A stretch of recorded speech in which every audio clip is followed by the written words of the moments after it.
how to locate already installed Steam game. Hey everyone, in this video, I'll show you how to locate an already installed Steam game on your computer. So make sure to watch this video till the end and let's get started. This can save you from having to download the game all over again. First, open File Explorer and go to your local disk C. Open the folder called Program Files x86, then scroll down and open the Steam folder.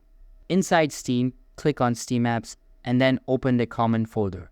Here, you'll see all your installed game folders. Make sure your game folder is here. If you have it somewhere else, you can copy it into this Common folder.